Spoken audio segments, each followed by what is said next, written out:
खुलुमबाय लोगोफोर, नोंथांमोनखौ बड' इनफ' पइन्ट चेनेलाव आरो फिन खेबसेबाव बयखौबो बरायनाय बावहरग्रोनाय जाबाय। आं दिनै नोंथांमोननि सिगाङाव राशि बायदियै दिनैनि सानसेनि फानजामुथिखौ फरायथिनो लादों। आसा खालामो नोंथांमोना भिडिअखौ नायना मोजां मोनगोन।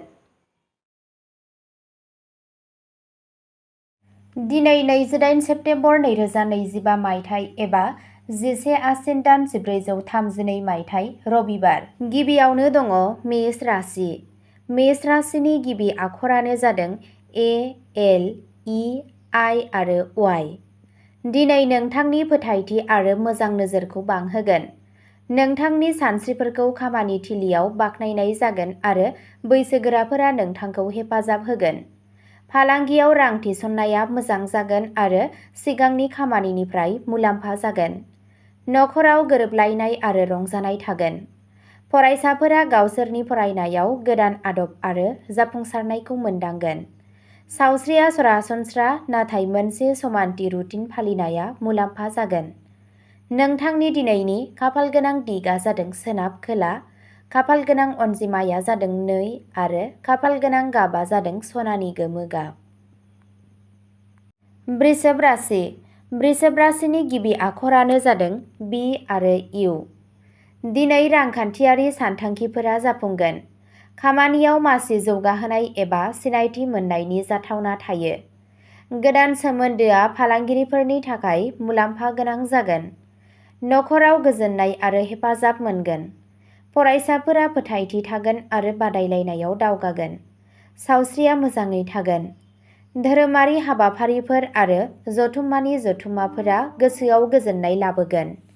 नोंथांनि दिनैनि खाफालगोनां दिगआ जादों सा, खाफालगोनां अनजिमाया जादों 14 आरो खाफालगोनां गाबआ जादों अख्रां निला गाब। मिथुन राशि। मिथुन राशिनि गिबि आखरानो जादों के आरो जि। दिनै नोंथांनि सानस्रि आरो रायज्लायनाय रोंग'थिया जाफुंसार जागोन। नोंथाङा खामानि थिलियाव लोगोफोरनिफ्राय मदद मोनगोन। फालांगियाव बाहागोदारि जानाया मुलाम्फा गोनां जागोन। नखराव अननाय आरो खाथि सोमोन्दोआ बांगोन। फरायसाफोरनि थाखाय साना दावगानाय आरो सोलोंनायजों बुंफबनाय जागोन। सावस्रिया मोजां थागोन। दिनै खाफालगोनां जाथायफोरा जिउआव थुलुंगाखांनायखौ बांहोगोन। नोंथांनि दिनैनि खाफालगोनां दिगआ जादों खोला सानजा, खाफालगोनां अनजिमाया जादों 10 आरो खाफालगोनां गाबआ जादों जोंथि गोथां गाब। कर्क राशि। कर्क राशिनि गिबि आखरानो जादों डि आरो एच। दिनै नोंथांनि धैर्य आरो गावखौ दबथायनाया जाफुंसार जागोन। नोंथाङा खामानियाव बैसोगोरा सुबुंफोरनिफ्राय हेफाजाब मोनगोन आरो मासि जौगाहोनायनि खाबुफोर दं।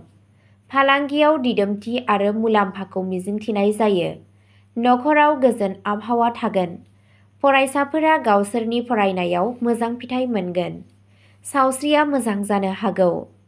परोपकार हाबाखौ मावनाया आत्मिक गोजोननाय मोनगोन। नोंथांनि दिनैनि खाफालगोनां दिगआ जादों सा सानजा, खाफालगोनां अनजिमाया जादों 7 आरो खाफालगोनां गाबआ जादों गुफुर गाब। सिंह राशि। सिंह राशिनि गिबि आखरानो जादों एम आरो टि। दिनै नोंथांनि नाजानाया खामानिफोरखौ मोजाङै फोजोबगोन। खामानियाव नोंथांनि मान सन्मानआ बांगोन। फालांगियाव मुलाम्फा आरो गोदान खाबुफोर थागोन। नखरनि आबहावाया रंजानाय आरो खुसिजों बुंफबनाय जागोन। फरायसाफोरा गोदान थुलुंगाजों दावगागोन। सावस्रिया मोजां थागोन। समाजारि हाबाफोराव बाहागो लायोब्ला नोंथाङा मान मोनगोन।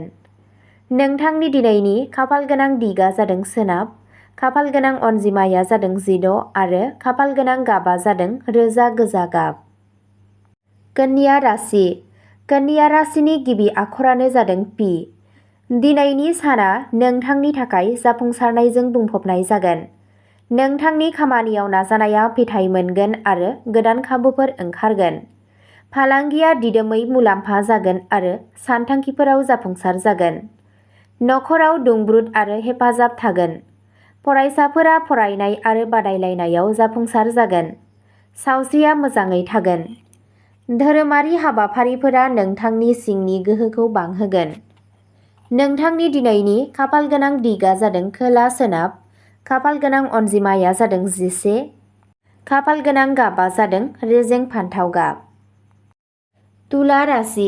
तुला राशिनि गिबि आखरानो जादों आर। दिनै खाफाला नोंथांनि फारसे थागोन। नोंथाङा नोंथांनि हाबा मावनाय बिथिङाव गोदान बिबान आरो जाफुंसारनाय मोनगोन।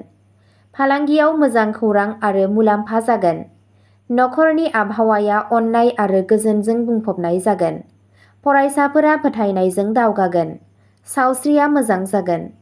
धोरोमारि हाबा आरो दान होनायनि गेजेरजों मोजां गोहो मोनगोन। नोंथांनि दिनैनि खाफाल गोनां दिगा जादों सा सोनाब। खाफाल गोनां अनजिमाया जादों 5 आरो खाफाल गोनां गाबा जादों गलापि गाब। बृश्चिक राशि। बृश्चिक राशिनि गिबि आखरानो जादों एन। दिनै नोंथांनि नाजानाया जाफुंसार जागोन आरो बिथांखिफोरा जाफुंगोन। नोंथाङा नोंथांनि साख्रियाव दावगानाय आरो मान मोनगोन। सिगांनि खामानिनिफ्राय फालांगिया मुलाम्फा जागोन। नखराव हेफाजाब आरो गोजोननि आबहावा थागोन। फरायसाफोरा फरायनाय आरो बादायलायनायाव मोजां फिथाइ मोनगोन। सावस्रिया मोजां जागोन। धोरोमारि हाबा मावनाया आत्मिक गोजोन लाबोगोन। नोंथांनि दिनैनि खाफाल गोनां दिगा जादों सानजा।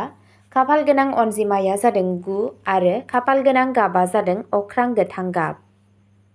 धनु राशि। धनु राशिनि गिबि आखरानो जादों भि आरो एफ। दिनै गोदान जाथावना आरो जाफुंसारनायनि खौरां लानानै फैगोन। नोंथाङा खामानियाव गोजौ बिबानगिरिफोरनिफ्राय मदद मोनगोन। फालांगियाव रां थिसननाय आरो मुलाम्फा जानो हागौ। नखराव गोजोन आरो गोरोबलायनाय थागोन। फरायसाफोरा बादायारि आनजादफोराव मोजाङै दिन्थिफुंगोन। सावस्रिया मोजाङै थागोन। दान होनाया पुण्यनि बान्था लाबोगोन। नोंथांनि दिनैनि खाफाल गोनां दिगा जादों साहा। खाफाल गोनां अनजिमाया जादों 8 आरो खाफाल गोनां गाबा जादों नारें खमला गाब। मकर राशि। मकर राशिनि गिबि आखरानो जादों जे आरो जेड। दिनै नोंथांनि खस्थ'नि फिथाइ मोनगोन आरो गोदान खाबुफोर ओंखारगोन। नोंथाङा नोंथांनि साख्रियाव जौगाथाय आरो मान मोनगोन। नोंथांनि फालांगिया दिदोमथि आरो मुलाम्फाखौ मोनगोन। नखराव गोरोबलायनाय आरो हेफाजाब थागोन। फरायसाफोरा गाव गावनि फरायनाय आरो बादायलायनायाव जाफुंसार जागोन।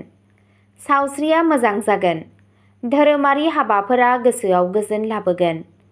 नोंथांनि दिनैनि खाफाल गोनां दिगा जादों खोला सानजा। खाफाल गोनां अनजिमाया जादों 6 आरो खाफाल गोनां गाबा जादों रोजा निला गाब। कुम्भ राशि।